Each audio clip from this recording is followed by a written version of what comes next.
धर्म और जाति लोगों के लिए एक पहचान हो सकती है, लेकिन उसका कल्याण नहीं कर सकती। मनुष्य जो पैदा होता है उसको जो मूलभूत सुविधाओं से जब वो वंचित ही रह जाएगा, तो उस धर्म और जाति के चक्कर में क्यों पड़ना। भगवान है, भगवान हमारे श्रेष्ठ हैं, तो भगवान ने कभी कहीं किसी भी वेद कुरान में कहीं धर्म जाति का है ही नहीं, जिक्र ही नहीं है। काम के हिसाब से लोगों को बोला गया कि भाई अगर तुम ये काम करते हो तुम ये हो, तुम ये काम करते हो तुम ये हो। मजबूत आप कहेंगे ना इस समय, तो राहुल गांधी को कहिए, उतने समय से सत्ता से बाहर है, मजबूती से लड़ रहे हैं भाजपा से। मैं ऐसा नहीं कि मैं कांग्रेस तरफ मेरा कोई झुकाव है, लेकिन आप मजबूती की बात करें तो मैं मजबूती पे आ रहा हूँ। अगर आप ऐसी बात करेंगे तो अनंत सिंह को लीजिए, मजबूत हैं, चाहे जिसका भी दल रहे, चाहे पार्टी रहे ना रहे, दल रहे बल रहे ना रहे, वो फिर भी जीत के आते हैं। मैं आपसे क्या कहा कि जिनका आत्मविश्वास जिनमें भी होगा वो अपने जातीय समीकरण को तोड़ के और इन धर्म जाति के बंधन को तोड़ के विकास के नाम पे जीत के आएंगे और जीत के करेंगे। उनमें से एक नाम मेरा भी इस बार लिख लीजिए, बता रहा हूँ, बांकीपुर जीत रहा हूँ। ईडी सीबीआई का डर आपको होगा ना, भारतीय जनता पार्टी के कैंडिडेट को आप हराइएगा, नितिन नवीन मेल कर देंगे और उसके बाद आपके घर पे ईडी सीबीआई आएगा और एक विधायक होगा जो निर्दलीय जीत के आएगा, उसके बाद में जेल चला जाएगा। कोई बात नहीं सर, मुझे जेल भेज सकते हैं, मेरे विचारधारा को नहीं, मेरा काम फिर भी जारी रहेगा। क्या जेल में रह के लोगों ने देश को नहीं बदला है? कौन है नितिन नवीन? माननीय विधायक के बारे में बात कर रहे हैं, मैं पद को चिंता हूँ, नाम को नहीं। माननीय विधायक बोलिए, मैं समझ जाऊँगा। पर्टिकुलर यहाँ पे भाजपा का टिकट है, यहाँ से आप एक काम कीजिए, आप खड़े हो जाइए, भाजपा का टिकट है, आप भी जीत जाइएगा। तो फिर तो आप हार जाइएगा जब आप कह रहे हैं कि अगर यहाँ से आप खड़ा हो जाइए। नहीं, मैं अब तक की बात कह रहा हूँ, मतलब जब तक आप एंट्री नहीं मारे थे तब तक की बात कह रहा हूँ। और जब एंट्री मार गए तो अब कोई भी आ जाए, सर क्या फ़र्क पड़ता है? जब ठान लिया तो ठान लिया। युद्ध कहाँ तक टाला जाए, द्वंद्व कहाँ तक पाला जाए। क्या बात है? ठीक है, युद्ध कहाँ तक टाला जाए, द्वंद्व कहाँ तक पाला जाए। क्यों दूध मुँह बच्चों को छोड़ के क्यों नागों को दूध पिलाया जाए। दोनों तरफ लिखा हो भारत, सिक्का वही उछाला जाए। तू भी है राणा का वंशज, फेंक जहाँ तक भाला जाए। मैं उस विचारधारा का इंसान हूँ, ठीक है, और लड़ने से कभी नहीं डरता और लड़ने के बाद ये सब झेलने से भी बिल्कुल नहीं डरता।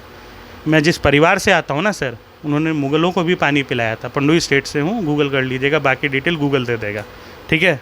तो लड़ाई हमने आज नहीं लड़ी है, हमने उनको हराया है ना जिन्होंने इस पूरे देश पे राज किया था। तो ये तो यही है, ठीक है। राजनीति में अगर आप आना चाहते हैं और आप निर्दलीय आते हैं तो जनता को आप पे विश्वास नहीं होता है।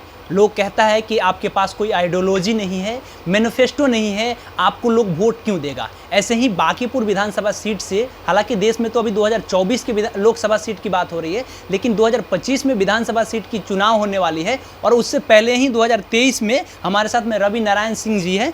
ये अभी से ही तैयारी कर लिए हैं कि बांकीपुर सीट से कैसे हम जीतेंगे चुनाव और निर्दलीय चुनाव लड़ना चाहते हैं। बहुत सारे इनका इंटरव्यू देखा गया जिसमें साफ तौर पर कह रहे हैं कि हम निर्दलीय आ रहे हैं और कोई नहीं रोक सकता है। और बांकीपुर की इतिहास रही है कि ये 2 बार यहाँ विधानसभा का हाल ही में चुनाव हुआ और दोनों बार यहाँ बीजेपी के नितिन नवीन जीत करके आए हैं। रवि जी, सबसे पहला सवाल, आखिर में आप निर्दलीय क्यों आना चाहते हैं? देखिए, यहाँ पे अपने बिहार में या अपने देश में जितनी भी पार्टियाँ हैं वो किसी धर्म विशेष में हैं इन्वॉल्व, या उनका लेना देना है किसी पर्टिकुलर जाति को लेके। ना मेरा ऐसा नहीं कि मैं धार्मिक नहीं हूँ, वो मेरा माथे पे लगा चंदन और टीका ही बता देगा मैं धार्मिक, सबूत है। लेकिन जनेऊ भी है, ठीक है, जो आपकी कुछ पार्टियां हैं जो खोजती हैं ना कि जनेऊधारी है कि नहीं, भाई देखो जनेऊ भी है, ठीक है। लेकिन उसके बाद भी मेरा ये मानना है कि धर्म और जाति लोगों के लिए एक पहचान हो सकती है, लेकिन उसका कल्याण नहीं कर सकती। क्या जब आप बीमार पड़ते हैं या जब आपको शिक्षा का अभाव होता है, जब आपके घर में पैसों की कमी होती है, आप अपने बच्चों को स्कूल से वंचित रखते हैं या उसका अच्छा, या अपने परिवार में किसी का इलाज नहीं करा पाते, क्या उस समय कि वो धर्म के जाति के लोग आते हैं, आपको पैसा देते हैं, मदद करते हैं और आपको उस समय बेहतर कुछ व्यवस्था दिलवा पाते हैं?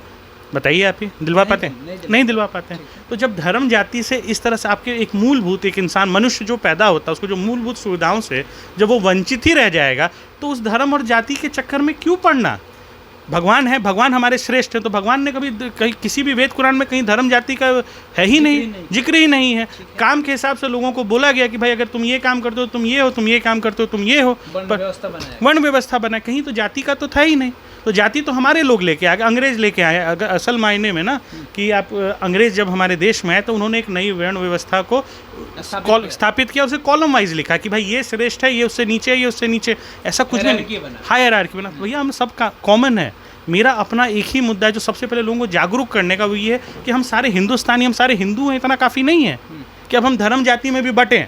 कि हम फलाने जाति के, अरे भैया हम सब एक ही देश के वासी, सब राम के भक्त हैं, सब हनुमान जी की पूजा करते हैं, काफ़ी प्रमाण पत्र तो बन रहा है ना, तो ये तो एक परिचायक बन रहा है ना कि हाँ हम ये जाति से हैं। और ये परंपरा को कैसे तोड़ पाएंगे रवि जी, कैसे तोड़ पाएंगे? जो लोग मन में पहले से बना कर अरे हमारे जात के नेता आ रहा है, हम इसी को वोट देंगे, हमारे जात का नेता कितना भी गोबर हो हम उसी को वोट देंगे, इसको कैसे तोड़ेंगे? उसका एक बहुत बड़ा एग्जाम्पल तो हमारा बांकीपुर ही है अभी फिलहाल, जो आपने बोला।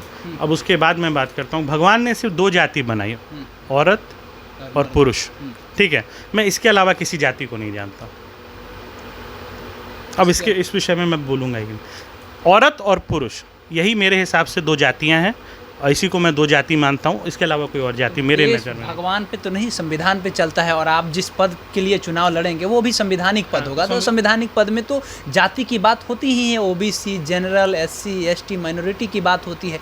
यहाँ जीतना कितना मुश्किल होगा, कितना टफ होगा? देखिए, जाति समीकरण पे मैं काम ही नहीं कर रहा हूँ ना। मेरा काम जो है वो लोगों पे 2 मुद्दों पे है सीवर, कि आप और हम, कोई भी अगर अपने घर में 100 रुपये कमाता है तो उसमें से 50 रुपये वो कहाँ खर्चता है? रहने सहने, खाने पीने नहीं, वो सबसे बड़ा खर्च करता है अपने बच्चों के पढ़ाई लिखाई पे, वो अपने माँ बाप के दवा दारू पे। तो ये 2 मुद्दे मेरे हैं कि एक अस्पताल बांकीपुर में हो और एक बढ़िया स्कूल हो जहाँ 12वीं तक की लोगों की मुफ्त एजुकेशन हो सके, जहाँ बच्चे फ्री में पढ़ें, जहाँ उनकी ट्यूशन की व्यवस्था हो, कि उसके आगे जब वो अपना करियर के सेकंड फेज़ में जाए तो उनका पहला फेज़ ये इतना मजबूत रहे कि सेकंड फेज़ में वो झंडे गाड़ दें, और उनको ये कोई भी जाति समीकरण में जाने की या उलझने की जरूरत ही ना पड़े। रवि जी, दिक्कत यहाँ हो जाएगा ना कि आपके जैसा कितना लोग है भारत में, तो बहुत सारा विधानसभा सीट है, और कितने लोग हैं जो इस आइडियोलॉजी को फॉलो करके आज विधानसभा के अंदर पहुंचे हैं। हमको जरा उदाहरण के तौर पर 2-4 ऐसे विधायक का नाम बताइए जो अपने दम पर, जिस तरह से आप कह रहे हैं कि उनके पढ़ाई का पूरा खर्च हम उठाएंगे, उनकी जो स्वास्थ्य व्यवस्था है उसकी खर्च हम उठाएंगे, कैसे, कितने लोग हैं इस तरह? आप यूपी में राजा भैया को जानते हैं? बिल्कुल, वो अपने दम से ही आते हैं। ठीक है, रेयरेस्ट ऑफ रेयर। उसके अलावा 2-4 और नाम हमें बताइए जो राजशाही परिवार से तो है, जो अपने दम पर अपना स्थापना किए, कितने और लोग हो जाएंगे? ऐसे बहुत हैं सर, मैं आपको पूरे लिस्ट जारी कर दूंगा, आप अपने व्यूअर को दिखा दें। एक राजा भैया हो गए, मैं आपको एक नाम और बताता हूँ, अपने बिहार से ही आते हैं, राज परिवार से नहीं है, सुमित जी हैं जो इस बार निर्दलीय जीते हैं और निर्दलीय ही जीत के आए हैं, अपने बिहार सरकार में मंत्री हैं, और भी हैं 2-4 लोग। अब इनकी फेयर लिस्ट लंबी है। 4 लोग का नाम आप बता पा रहे हैं, फेयर लिस्ट लंबी हो सकती है। हमको लगता है कि ज़्यादा से ज़्यादा 20 लोग होंगे, इससे ज़्यादा नहीं होंगे। आप उठा करके देखें, हमने भी देखा 25-30। पूरे भारत में कितना विधानसभा सीट है? बहुत सारे हैं, बहुत सारे, और उसमें से मात्र 30 लोग आ रहे हैं, तो मतलब आपकी जो जीतने की चांसेस है वो कितनी कम है? ऐसा बिल्कुल नहीं है। क्या देखिए, अभी तक कितना, एक बार बताइए, हर बार आपके चुनाव जब आप इस विषय में आ रहे हैं तो थोड़ा विस्तार में बात हो तो ही चीज़ें ठीक हो। तो सबसे पहले मुझे ये बताइए कि अपने कितने ढंग के कैंडिडेट आपने निर्दलीय देखे हैं?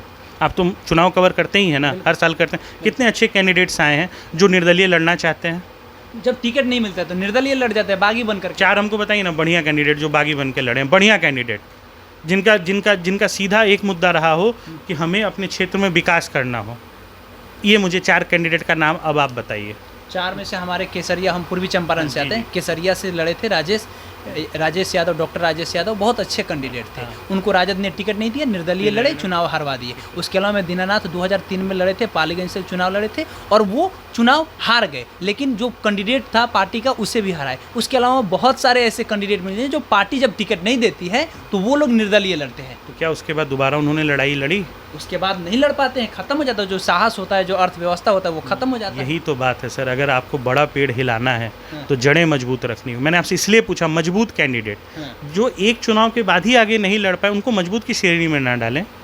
मजबूत आप कहेंगे ना इस समय, तो राहुल गांधी को कहिए, उतने समय से सत्ता से बाहर है, मजबूती से लड़ रहे हैं भाजपा से। मैं ऐसा नहीं कि मैं कांग्रेस पर मेरा कोई झुकाव है, लेकिन आप मजबूती की बात करें तो मैं मजबूती पे आ रहा हूँ। अगर आप ऐसी बात करेंगे तो अनंत सिंह को लीजिए, मजबूत हैं, चाहे जिसका भी दल रहे, चाहे पार्टी रहे ना रहे, दल रहे, बल रहे ना रहे, वो फिर भी जीत के आते हैं। मैं आपसे क्या कहा कि जिनका आत्मविश्वास जिनमें भी होगा वो अपने जातीय समीकरण को तोड़ के और इन धर्म जाति के बंधन को तोड़ के विकास के नाम पे जीत के आएंगे और जीत के करेंगे। उनमें से एक नाम मेरा भी इस बार लिख लीजिए, बता रहा हूँ, बांकीपुर जीत रहा हूँ। ईडी सीबीआई का डर आपको होगा ना, भारतीय जनता पार्टी के कैंडिडेट को आप हराइएगा, नितिन नवीन मेल कर देंगे और उसके बाद आपके घर पे ईडी सीबीआई आएगा और एक विधायक होगा जो निर्दलीय जीत के आएगा, उसके बाद में जेल चला जाएगा। कोई बात नहीं सर, मुझे जेल भेज सकते हैं, मेरे विचारधारा को नहीं, मेरा काम फिर भी जारी रहेगा। क्या जेल में रह के लोगों ने देश को नहीं बदला है? बहुत लोगों सबने बदला है। आज जो जिस देश के आज़ादी पे हम पटल पे बैठे हैं ना, इसका भी जो असली पहला चैप्टर है वो जेल से ही लिखा गया, हम भी लिख देंगे। डर थोड़ी लगता है। नितिन नवीन से कितना? कौन है नितिन नवीन? माननीय विधायक के बारे में बात कर रहे हैं। मैं पद को चिंता हूँ, नाम को नहीं। माननीय विधायक बोलिए, मैं समझ जाऊँगा। पर्टिकुलर यहाँ पे भाजपा का टिकट है ये। यहाँ से आप एक काम कीजिए, आप खड़े हो जाइए, भाजपा का टिकट है, आप भी जीत जाइएगा। तो फिर तो आप हार जाइएगा जब आप कह रहे हैं कि अगर यहाँ से आप खड़ा हो जाइए। अब तक की बात कह रहा हूँ। नहीं, मैं अब तक की बात कह रहा हूँ। मतलब जब तक आप एंट्री नहीं मारे थे तब तक की बात कह रहा हूँ। और जब एंट्री मार गए तो अब कोई भी आ जाए। सर क्या फ़र्क पड़ता है? जब ठान लिया तो ठान लिया। युद्ध कहाँ तक टाला जाए, द्वंद्व कहाँ तक पाला जाए। क्या बात है। ठीक है, युद्ध कहाँ तक टाला जाए, द्वंद्व कहाँ तक पाला जाए। क्यों दूध मुँह बच्चों को छोड़ के क्यों नागों को दूध पिलाया जाए। दोनों तरफ लिखा हो भारत, सिक्का वही उछाला जाए। तू भी है राणा का वंशज, फेंक जहाँ तक भाला जाए। मैं उस विचारधारा का इंसान हूँ। ठीक है, और लड़ने से कभी नहीं डरता, और लड़ने के बाद ये सब झेलने से भी बिल्कुल नहीं डरता। मैं जिस परिवार से आता हूँ ना सर, उन्होंने मुग़लों को भी पानी पिलाया था। पंडुई स्टेट से हूँ, गूगल कर लीजिएगा, बाकी डिटेल गूगल दे देगा। ठीक है, तो लड़ाई हमने आज नहीं लड़ी है, हमने उनको हराया है ना जिन्होंने इस पूरे देश पे राज किया था। तो ये तो यही है। ठीक है, चलिए, तो बांकीपुर विधानसभा की बात हो रही थी कि बांकीपुर से ये जीत करके आएंगे, ये अभी दावा कर रहे हैं। लेकिन देखना ये होगा कि ये दावा कितना मुकम्मल होता है। 2025 का जब विधानसभा का चुनाव होगा तो उस समय देखा जाएगा कि जब ECI की वेबसाइट पर जाकर के देखा जाएगा कि रवि नारायण सिंह कहाँ है, तो पता चलेगा कि ये विधानसभा के अंदर है या विधानसभा के बाहर है। ये तो उस समय की बातें हैं। बाकी मेरा नाम केशव है, पब्लिक स्टेशन आप देख रहे थे। बहुत बहुत धन्यवाद।